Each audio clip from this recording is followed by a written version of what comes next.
Along the life-giving ribbon of the Nile, south of ancient Egypt's famed grandeur, lay a civilization often overlooked by history's sweeping gaze. This vast and fertile expanse, known to its inhabitants as Ta Seti, the land of the bow, harbored a distinct and powerful culture.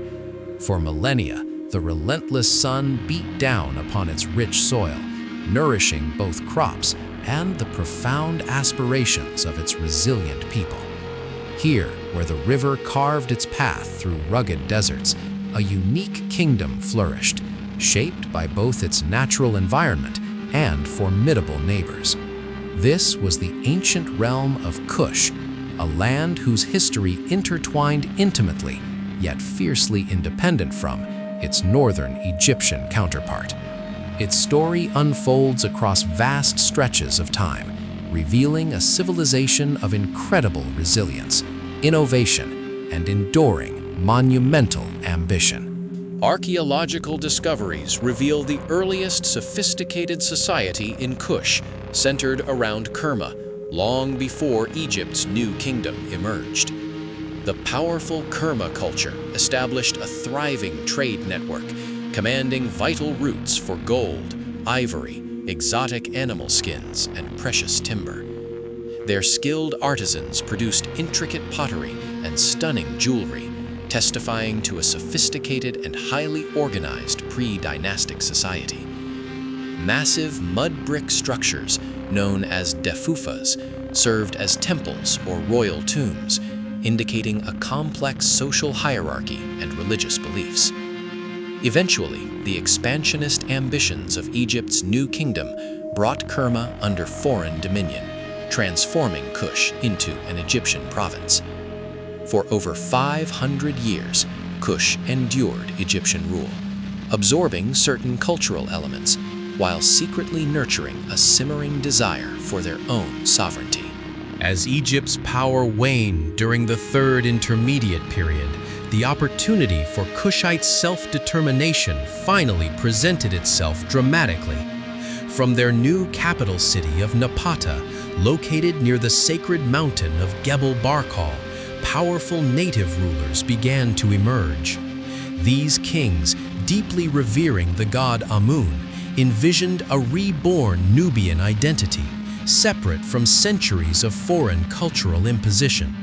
They built grand temples and impressive pyramids, consciously adopting and adapting Egyptian architectural styles for their burgeoning empire.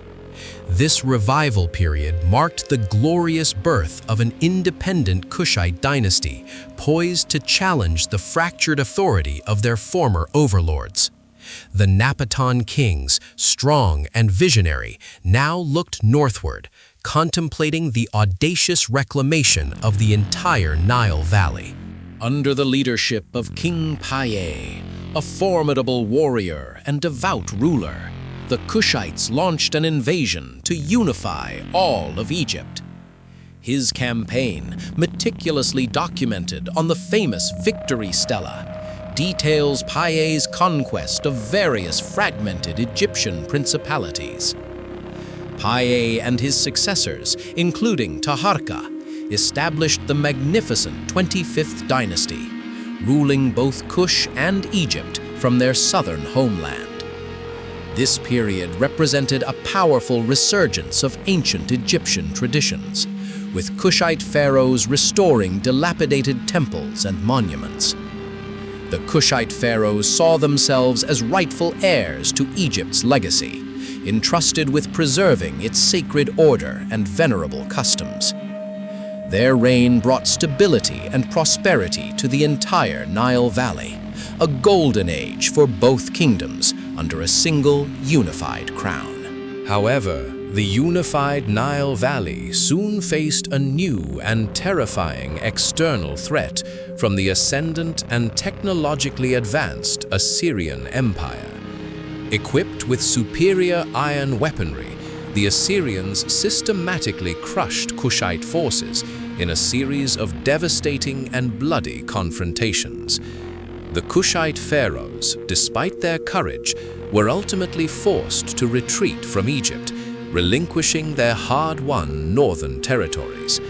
This retreat marked the end of the 25th dynasty, yet it did not signify the end of the powerful and resilient Kushite civilization itself. The heart of the kingdom simply shifted southward, re-establishing its strength and cultural identity within its ancestral Nubian lands. From this point forward, Kush would forge a unique path, increasingly distinct from the millennia-long shadow of Egyptian influence. The focus of the kingdom now moved to Meroe, a strategically located city situated between the 5th and 6th Nile cataracts. Meroe offered access to crucial trade routes and, crucially, abundant resources of iron ore and the timber necessary for smelting it. This relocation ushered in a new era of remarkable prosperity and cultural flourishing, distinctively Meroitic in its artistic expressions. The Meroitic period, spanning centuries, witnessed the emergence of a truly unique and vibrant civilization, separate from earlier influences. Meroe became a major industrial center, known throughout the ancient world for its advanced iron production, a vital commodity then. Towering slag heaps still dot the landscape around Meroe, silent witnesses to its extraordinary past as an industrial powerhouse. Meroe developed its own distinctive Meroitic script, a unique alphabetic system replacing hieroglyphs, sadly still largely undeciphered by scholars. This unique writing system, appearing in both hieroglyphic and cursive forms, marks a significant departure in the kingdom's cultural evolution. The kingdom's political structure also evolved, with powerful Candaces, or queen mothers, often holding immense political and religious authority. These formidable female rulers commanded armies, engaged in diplomacy, and shaped the destiny of Meroe, challenging conventional patriarchal norms. Statues and inscriptions depict these queens with regality and strength, emphasizing their crucial roles in Meroitic governance and society. Their influence underscores a society where women could ascend to the very pinnacle of power, a testament to Meroe's progressive social structure. Meroe thrived as a pivotal hub in extensive ancient trade networks, connecting African interior with the Mediterranean world and Arabia. Caravans laden with gold, ivory, exotic animal skins, spices, and slaves traversed its territories, enriching the kingdom's royal coffers. Its merchants facilitated exchanges between distant lands, making Meroe a nexus of economic and cultural interaction across continents. The Meroitic kingdom engaged in complex diplomatic relations with Ptolemaic Egypt and later with the Roman Empire, often as equals. Roman writers acknowledged Meroe's strength, describing its powerful queens and formidable military capabilities in their historical accounts. Meroe was a significant regional player whose influence radiated far beyond the Nile, shaping the geopolitics of ancient northeastern Africa. Meroitic art blended Egyptian motifs with distinctly local styles, creating a vibrant and unique aesthetic, particularly in temple decorations. Elaborate temples dedicated to local gods, alongside a moon, adorned the landscape, reflecting a syncretic religious landscape of deep reverence. Pyramids, albeit smaller and steeper than Egyptian examples, served as royal tombs, housing the remains of Meroitic kings and queens.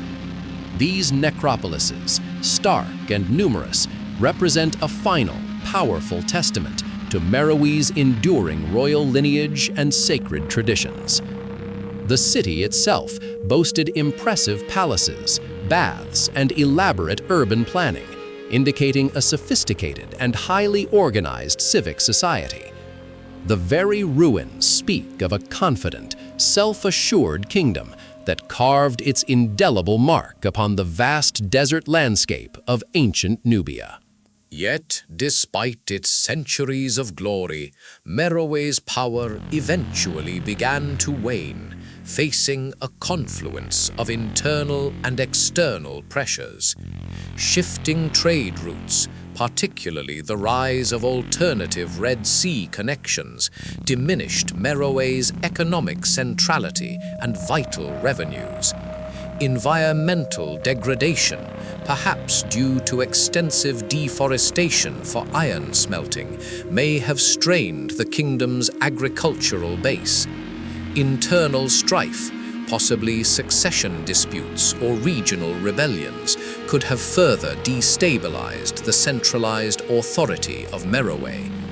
The rise of the kingdom of Aksum to the east, a formidable rival, posed an increasingly significant military and economic threat. Aksumite incursions eventually culminated in the destruction of Meroe around 350 AD, marking the tragic end of a magnificent empire.